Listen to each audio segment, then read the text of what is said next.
Everyone to Horne Creek Farm. My name is Lisa Turney. I'm the site manager here, and we are very excited to be holding our very first Southern Apple seminar. Today we have Lee Calhoun, author of Old Southern Apples, and the person that made our Southern Heritage Apple Orchard possible, Diane Flint from Froggy Ridge Cider, and Amanda Stewart from Virginia Tech from their food and fermentation program. So stand up, Amanda. Hi guys, I'm really happy to be here. Okay, before we get started with the apple portion, how many of you folks have been to Horne Creek before? Okay, so that's a good percentage. I wanted to tell you a little bit about the site and why we chose to do the Heritage Orchard. You ready? No. Okay. Excuse me, can you put a little more volume into that? I think just speak straight into it, Yeah, like we get do. close to Can it. you hear me now? Yeah. Yes. Like, Okay, Like a we'll get rock going star. here shortly. Right now, the Department of Natural and Cultural Resources has 27 different historic sites across the state, and Horne Creek is one of them. The site was established in 1987 to serve as an agricultural museum for the state. We're using the former Hoosier family farm, and we're going to have some photographs here in a minute. The Hoosiers actually came here in 1830 and farmed here until 1953. Then at that time, they sold the farm to become part of Pilot Mountain State Park. So when the state started looking for a place to have a farm museum, we actually surveyed 15 different farm sites in the Northwest Piedmont. Ultimately, the Hoosier farm was chosen because it was already state property, but primarily because the buildings here were in really, really good shape. All right, are we having any luck with that? As part of what we did, we laid a really good firm foundation in research. So we're restoring the buildings here to their 1900 appearance. We're raising the same breeds of livestock and the same varieties of fruits and vegetables that the family raised. You have to excuse me, my staff gave me a good cold this week. So when we started restoring the Hoosier Orchard, we knew who to go to. Lee actually had the varieties that the family raised here, which was Red June, Virginia Beauty, and Royal Limber Twig. So we got the apples for the Hoosier Orchard from him. And at about, I guess, Lee, 1991 or 92, he approached us about doing a heritage orchard. And that particular time, we weren't developed enough to take that project on. So fortunately for us, in 1995, he came back to us with that idea, and we agreed to take it on. My nonprofit applied for a grant, and we started with $50,000, and we now have 850 heirloom varieties over in the orchard, and he'll explain more about that later. But we're very privileged to have that, and thanks to this man right here, a very, very important part of the state's agricultural heritage has been saved. And if you have questions about Horne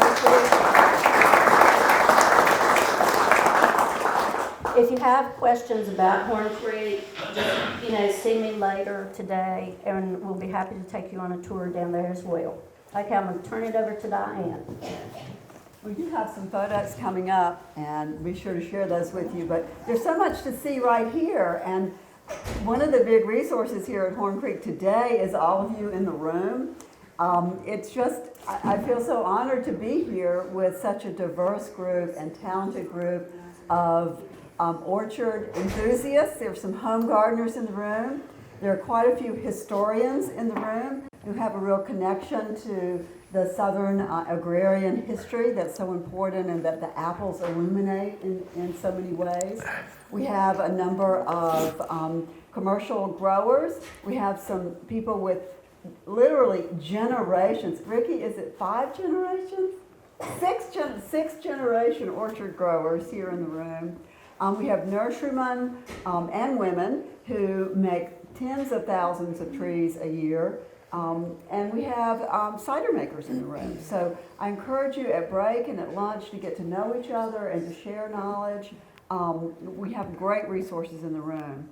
And while we are a diverse group, we are united by at least 2 things. One is a real appreciation of Old Southern apples. I think that's what brought us here. But even more important is a respect and admiration for Lee Calhoun, who's the person who taught us so much about Old Southern apples. I'm going to function as the moderator today.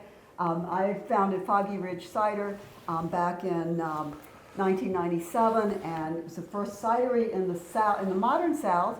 I like to say the first legal cidery in the modern South, and the first 100% cider apple orchard, which is what brought me to Lee Calhoun. So maybe we could advance through and show some of the photos that Lisa had. And Lisa, do you want to speak to those? I mean, this is a photograph of the Hoosier family. Thomas and Charlotte Hoosier had 12 children, 11 boys and 1 boy and girl. And so, just in terms of what they raised here on the farm, 40 acres in corn, 60 acres in various grain crops, 2 acres of tobacco, and 2 acres in orchard trees. And then, one of the things that we're doing, you can go to the next one. That's 2 of our little volunteers. They volunteered here since they were 4 years old, and they help with a variety of programs. And that shows them with a Gulf Coast native sheep. how many varieties of livestock do you have here?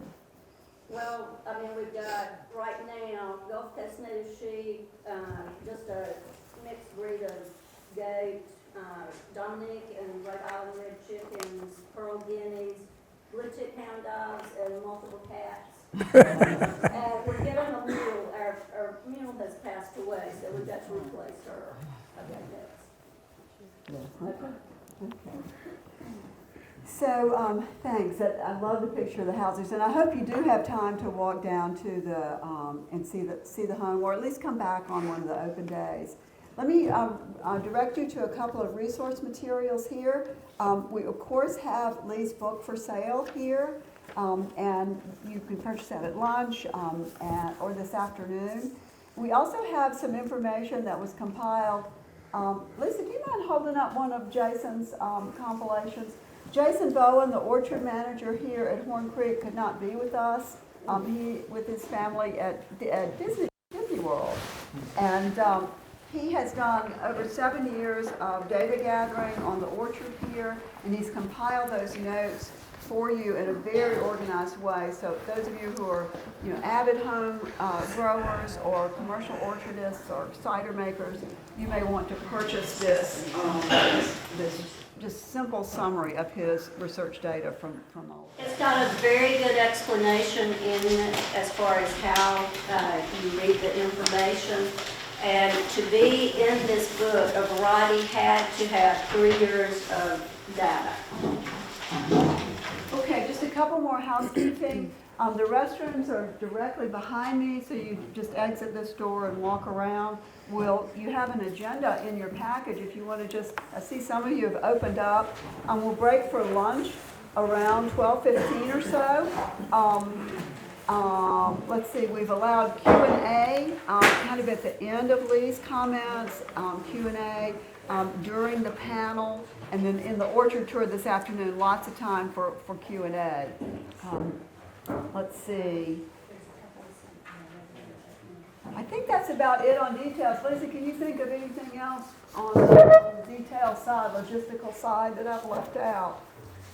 No, I mean, we're good to go. I know you came here to hear Lee. Yes. So he's the star of our program today. Yeah. I will say one more thing in case we lose some of you as we break for lunch. Don't miss the orchard tour this afternoon. Lisa's gonna talk about that. You've got directions, it's just around the corner. It's good if you carpool over there, just because there's limited parking around there. You could actually walk, it's a little, slightly a hike, but not too bad.